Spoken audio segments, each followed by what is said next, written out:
Hey there, so today we're going to look a little further into Tess Fowler, and we're going to look at the demise of rat queens. Now, she did not bring about the demise of it per se, but there's some interesting things that have been said about her from the wife of the creator, the owner of rat queens itself.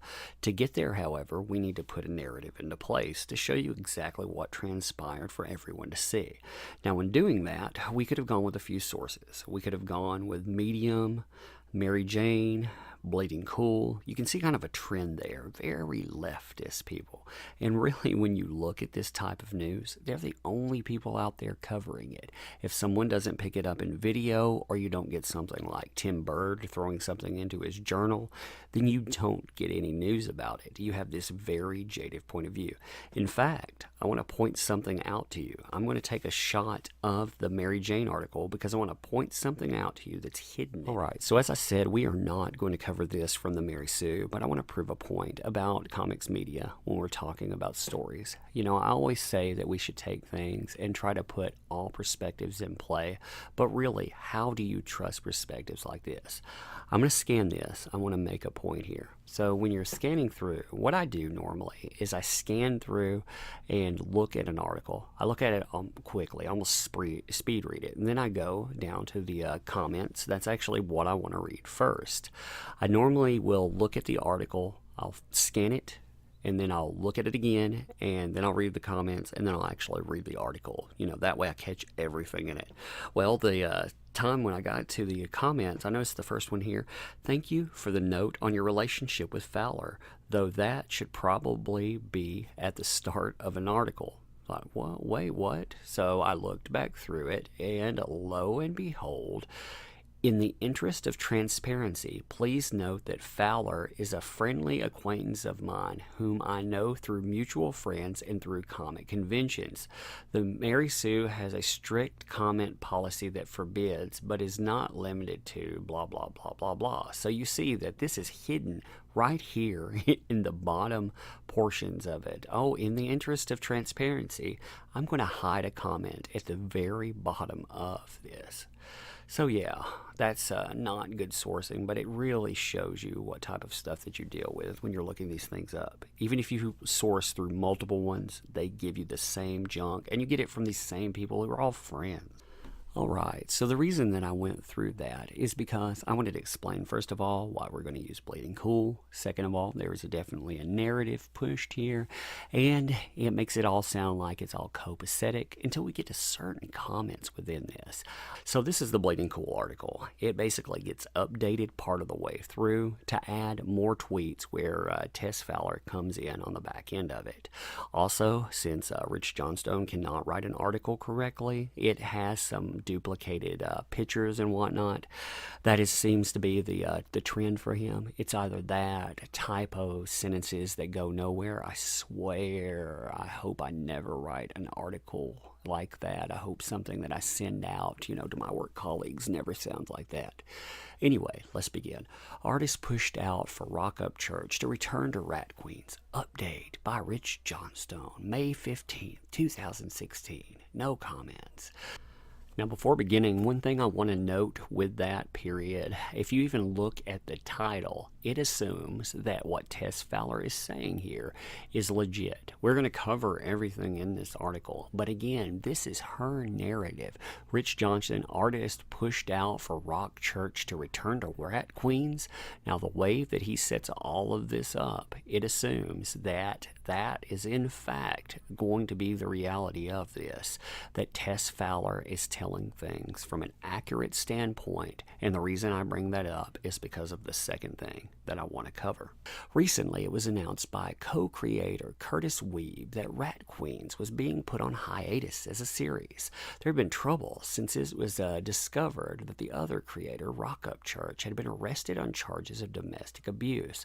While there is no prosecution by the courts, Upchurch admitted to being involved in Bleeding Cool. Now, on that, there is a link here. I would advise you, like if you really are curious, to go check it out yourself. I don't want to because of the way that they handle that, and also what they call admitted to being involved. For me, when I look at stuff like that, it tells me one thing. Never do an interview with Bleeding Cool unless you can identify as something so bulletproof that these leftists, that a progressive rag cannot come after you. You know, if you're shielded by something like the Mary Jane, then you would be fine. But if you're just some normal person, you know, Joe Schmo, or you get accused of something and are male, definitely never go on there. But don't even go on there just to talk about something, because they're going to spin it in a clickbaity way and probably try to burn you. Anyway, off that pedestal. Upchurch left the book as a result and was replaced with artist Tess Fowler, but that run came to an end, and Fowler has now chosen to start talking and answering questions that seem to indicate that Rat Queens is planning to return with Upchurch as artist.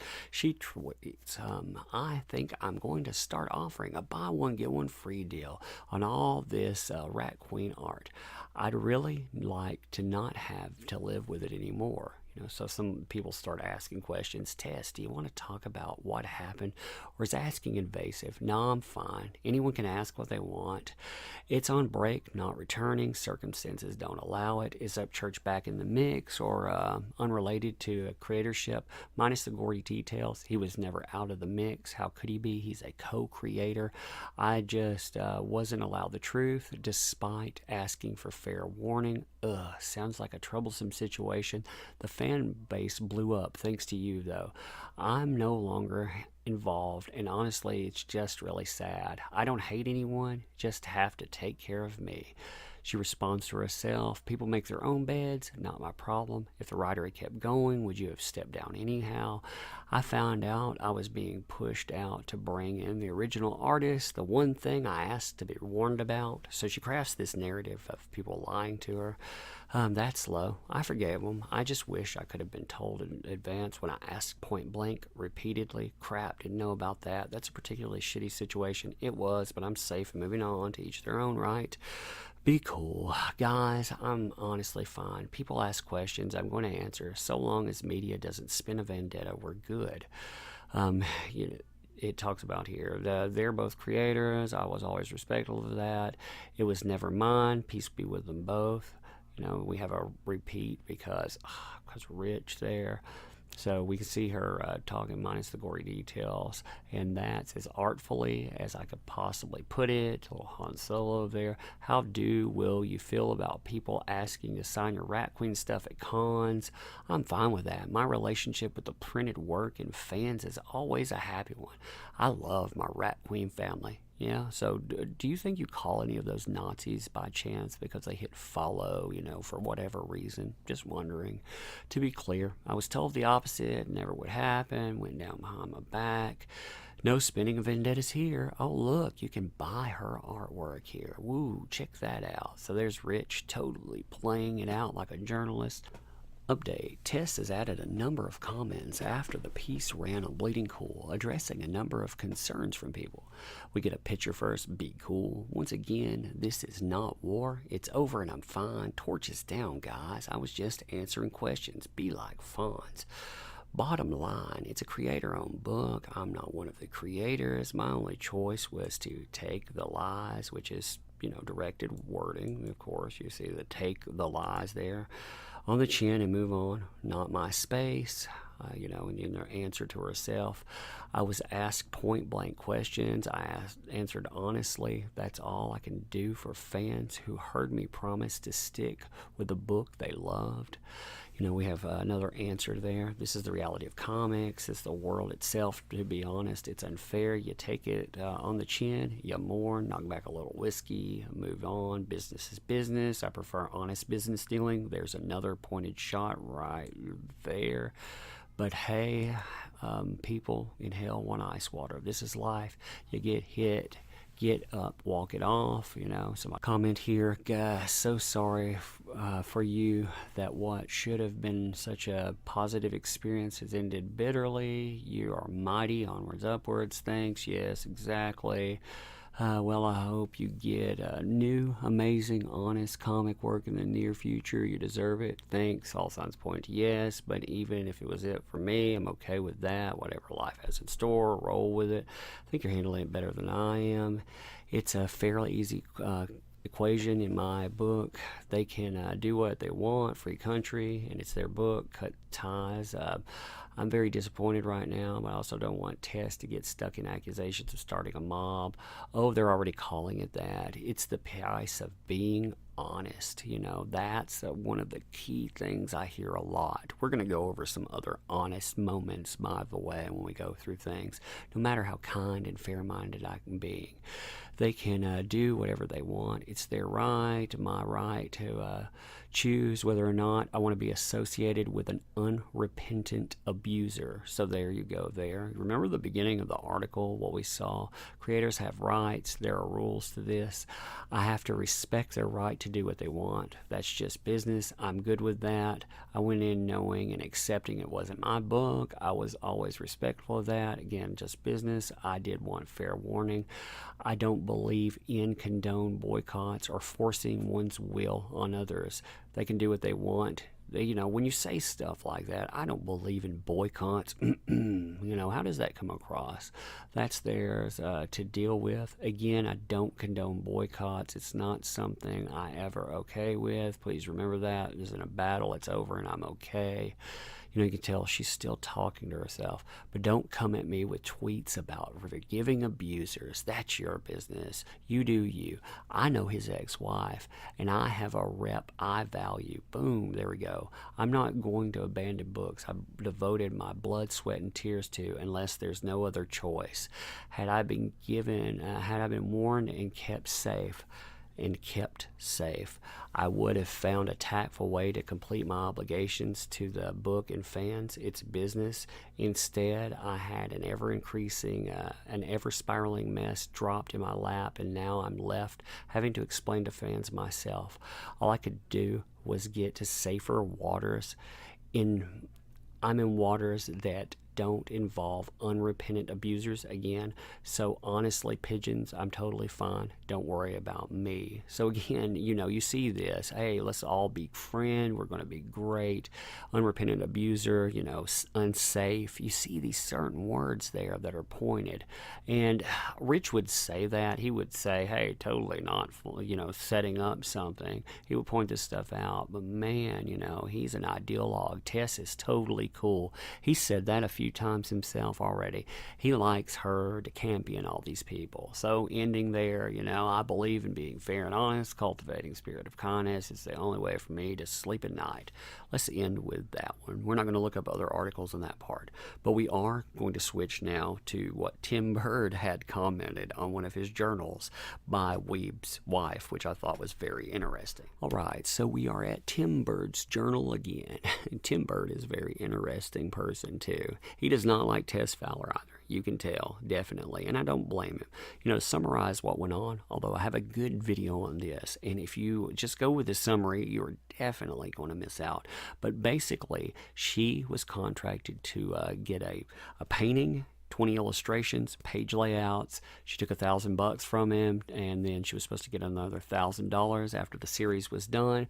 She kept his $1,000, gave him 3 non-original character designs. Basically, he was emailed some rudimentary pictures, and everything got the original art. So for $1,000, he got nothing. So that's pretty much what he is going over through this portion. She responded to what he posted about her, too. She not only went after that money in the comments that she left in email and whatnot, she attacks him in ways we would call ableism. If they were doing it, definitely would call ableism, attacking someone because of a disability. But it's okay when Tess does it. So you can see that he is laying down quite viciously, really. He's telling you that because, he's out $1,000, and it pretty much, it damned his book. He lost money. He loves those Doc Wild books. They are a passion project for him. He wanted to get them out to Kickstarter backers. He couldn't, so he's angry there. But here we pick up with the paragraph, the latest victims I've heard from are Curtis Weeb, the creator of the esteemed comic book Rat Queens, and his wife Shannon. Curtis hired Tess Fowler to replace the original artist on the book and apparently had an experience that was agonizingly similar to my own. Eventually, they had a very public falling out, and Tess went on the warpath to slander and libel and gaslight both Curtis and Shannon, threatening to ruin Curtis's career by showing him to be the worst man in comic books. Curtis hasn't chosen to share his full account publicly yet. I hope he does at some point. Hey man, if you're listening, yes, please do that. But Shannon shared her side of the sordid tale in a lengthy comment on one of my previous posts. It is linked here, but yes, it is there as well. I ran across it actually doing research there, and it was a very interesting read. Here's that comment in full because I felt it needed more sunlight than it was getting lost as it was in the comments section under an old post. Much of it is all too familiar. Alright, so we are getting to the post here. Now this is kind of very interesting too, because there are certain things we've mentioned here. Tim, wow, do I ever know what you went through? I haven't said anything public about this, but I feel like this is a place perhaps where people can tell their own stories, the struggle of feeling like you don't have a voice, like everyone's turned against you, not just with dealings with the likes of Tess, but with online bullying and slander and the damage it leaves behind. This is going to be a very long post. Interesting how Tess ends up in bullying all the time here too, isn't it? Since Tess Fowler seems very animate in wanting to speak honestly about her involvement in the comic book Rat Queens, let's do it. Let's actually be honest about what went down. Though I can't comment on all the particulars of Tess' working relationship on Rat Queen, which led to her being off the book. Those are circumstances that Curtis wishes to remain professional about. I will talk about the impact of what she said on Twitter and to media sites has had on our careers and family, whereas I have not witnessed Tess taking one iota of risk for making these unsubstantiated claims.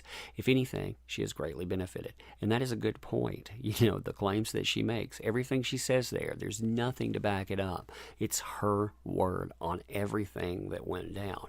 For example, her social media following is more than doubled and is flooded with support as well as job offers. Of course, she's standing up to those terrible bullies and to that guy who likes to beat women. Curtis has lost jobs directly because of Tess's statement. This is a fact stated in email. I wish to keep the parties involved secret, as well as a public boycott of his work. What did I say about the boycott thing? When she went into the boycott statement twice, you knew that's what she was trying to basically gaslight him, get those fans going and, nail his work. She was going to get revenge by saying, don't boycott that, winky, winky. As well as mine by association, as my clothing line is tied to his creative titles. These are our incomes and livelihoods that we have built ourselves from ground up and worked hard for. So somebody gave her a job, and when she's off the title, she tries to destroy their lives there. There are also a surprising amount of what I would describe as mean-spirited tweets and messages sent toward him that has had me think about things in a different way. There's been something more than just disapproval of action, but a real revelry in the misfortune of others. There was a tweet by one woman at a local con who passed by Kurt's table and had a few nasty things to say. There's a sentiment of, let's try and ruin his career, and then we've won. Won what? I'm not really sure. Have we seen that lately there? Ruining people's careers. This was far from the worst tweet we saw, but it made me suddenly regret being somewhat public on the internet. As a mom, keeping my family safe is always at the front of my mind, and the sudden realization that this person who I or my spouse don't know, but wants my spouse to be unsuccessful for whatever reason, lives in the same city as me, sets off a kind of anxiety in my deep brain functioning that I just can't control. Yeah, being targeted. That's another thing that saw someone like Ethan Van Van Sciver leave, because these people, they have consequences. They throw around things like, this guy backs abusers, or hey, this guy backs Nazis. You see what happens. I'm currently writing an article with the help of one of North America's leading experts in personality disorders. I'll admit the situation with Tess has contributed to my thoughts in this article, but so has a past long-term relationship and dealing with other people in my life, as well as years of studying psychology post-secondarily. I still worry about publishing this article because people might want to make the connection with Tess and the article. I worry about everything I do on social media now, so I'll address the article I'm doing now, even before I publish it. Do I think that Tess has a malignant personality disorder?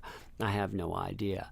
Someone would have to look into her past and see if there's a consistent pattern of abuse, behaviors rather, in order to even suggest that. Is she a harmful person with what I witnessed in her involvement with rat queens? Yes, very. She tried to expose Curtis for being the worst man in comic books and ruin his reputation because she didn't get what she wanted, that being more control of rat queens in some way in the future. She then followed through on her threats, in part by publicly making false claims about her termination. Again, you have to take somebody's side on that. Do you take her side on that? I mean, where's the substantiation that she knew without a doubt were wrong? And I truly believe that she would have made worse false claims if she could have. That's extortion in my book. She went out of her way to do what she could to purposely harm another for the benefit of herself. And yeah, she did benefit. Look at her jobs after that fact. You can look after that, you can look at it like a bookmark and watch her career balloon because of that. So yeah. So yes, in this instance, that would be the very definition of a harmful person. I don't doubt that she will try and attack my credibility for saying this about her. Nothing she could say about me, no matter how far-fetched, would surprise me at this point.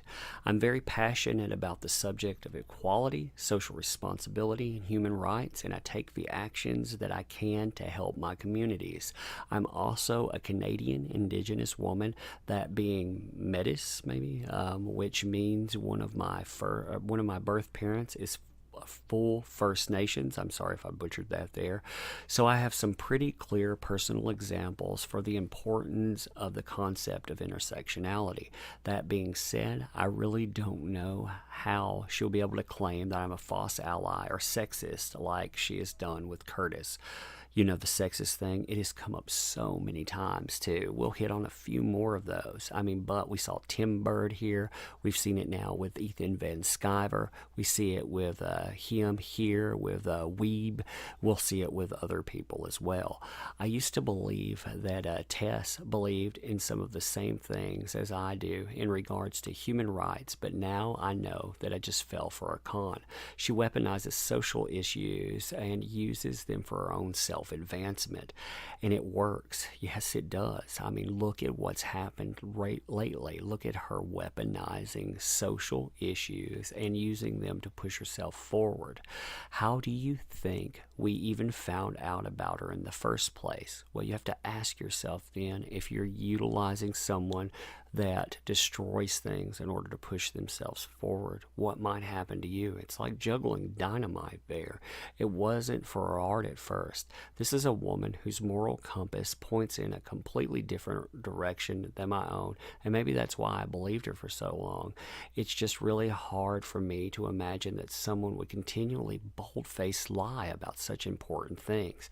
That's interesting too. I wonder that so often, how you can conflate things that have to be lies. But then again, when we look at people like Fowler, AO, what are they doing for themselves? Well, they're pushing themselves forward. When you're using things like piggybacking off of an issue, it's getting you noticed. When an AO gets retweeted by a Gail Simone, does he have the talent to be there? No, something else got him in the room. Though people that actually know Curtis or his work thought what she was saying seemed way out of character for him, she somehow still managed to do a good job of really sullying his reputation with very few publicly questioning her.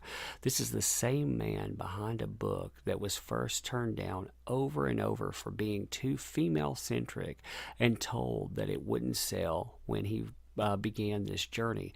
He didn't care if it would sell or not. He believed in his story and kept pushing till a publisher took a chance on it, and it's been sheer hard work through so many obstacles that has gotten it to where it is now. Tess did not create the characters or any of the stories of Rat Queens. She drew them for a few issues, and for reasons that were only Curtis is at liberty to disclose, was decided to not be the right fit for the book or a working relationship. In a string of messages, the same ones that she threatened Curtis to say that he's worse than a sexual harasser, she said she decided she wouldn't ruin Curtis and wouldn't say anything for now after he told her that he wasn't sure at the time if the book would ever come back and probably be canceled. He was out of steam with dealing with all of Tess' constant drama and was really not proud of the last issue and didn't know if he could bring it back to where it was in quality before. Tess seemed fine for the moment with no longer being on Rat Queens. But what we were not getting in that message was the ultimatum that she wouldn't proceed with character assassinations as retaliation only if no one else was on it either, if it just ceased on going on without her. So she wanted it either gone or she wanted it to be destroyed. After the message where she said she was fine with the announcement of the hiatus, Kurt stopped responding to any communications from her, but then ended up getting an angry email from Tess when she discovered that Curtis was testing an artist she knew from our online community for a Rat Queens web comic to try and get back on track. That was the same time that Tess publicly claimed she was pushing out to make room for Rock Upchurch. After Curtis made his public statement that this was not what was happening, Tess went on to claim in public media relations that Curtis was lying and that she was told both by the publisher and by Curtis himself that Rock Upchurch was coming back. Those statements were false. Nothing was said to Tess that could even be confused as a statement by the publisher or Curtis. It wasn't the plan, nor was it then, and Tess was not led to believe that. She knowingly, completely made it up and ran with it. That is it. Those are the facts. There's no two sides to this story except someone who continues to lie and someone who does not and just wants to write a book that means something to him and his fans. We both first learned about Tess online after she started drawing a ton of Rat Queens fan art, and we saw her as a woman who had been blacklisted in comics for daring to speak out against harassment in the industry. There you go. That's why you looked at it, you looked at this campaign and you bought in. We both thought it was unfair and that Kurt should try and give her a chance if he could. They worked on a couple of pitches, and she drew a one-shot Rat Queen that Kurt wrote and that went well as far as I know. She has a great knack for likenesses, and I still really, really enjoy a lot of her pinups and splashes. That is me trying to separate the art from the person and just appreciate it on its own, which is very hard to do sometimes. Yes, I'm told all the time that I need to do that.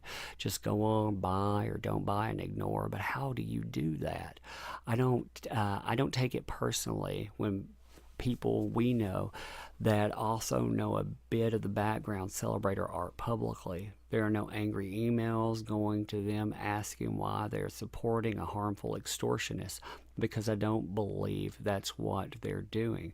Like someone's art is not taking a side. We can't control everyone's thoughts or actions on the internet. That's ridiculous. In high schools in my hometown, they are teaching that it takes the power away from an internet bully if they don't have a following to bring attention to their harmful actions. They will be a bully in a vacuum. We need to learn this lesson as adults as well. I wrestled for so long with coming forward and saying anything to anyone negative toward Tess. I was concerned with my own actions causing harm in any way. I've now become unconcerned with protecting Tess's reputation any longer. Enough is enough. You should have came out before this, and you should have done it loudly somewhere else too. She's harmed us enough. Anytime any of Kurt's projects gets any kind of notoriety online, the tweets keep coming where she alludes without naming the sexist creator that hired a woman to just cover up that he's a harasser. Then she just lets the fans go on to make a connection to Rat Queens. She's pushed her way into both Kurt and mine's online communities and is taking every opportunity with anyone she sees self-advancement with in what now looks like a campaign of flattery, just like she used to do with us. Also, that's exactly what we heard with Tim Bird. Everything I did or said was just so great and wonderful.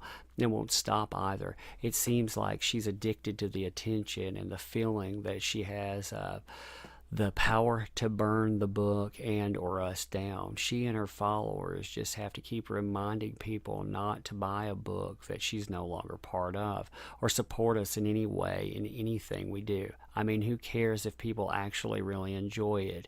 That must be taken away from them too. Look on Reddit if you want to see what these people sound like when they're doing that. I looked that up. It was crazy. I'm done. I'm all out of empathy. There's no more excuses. In an environment where we're supposed to be able to talk about abusive people without the same fear of repercussions as in the past, it's time people start to look at who the real Tess Fowler is. People who have to come forward privately and are scared to say anything about her publicly. Why are we scared to defend ourselves against this person? If you've been publicly falsely slandered, extorted, stolen money from, or have been harmed by this individual, I hope I help you feel the confidence come forward too. Then you have some hashtags here. All right, so that ends that. I know that took a little while. I stammered a few times, but man, that's a lot to read there. Still, that is very poignant there.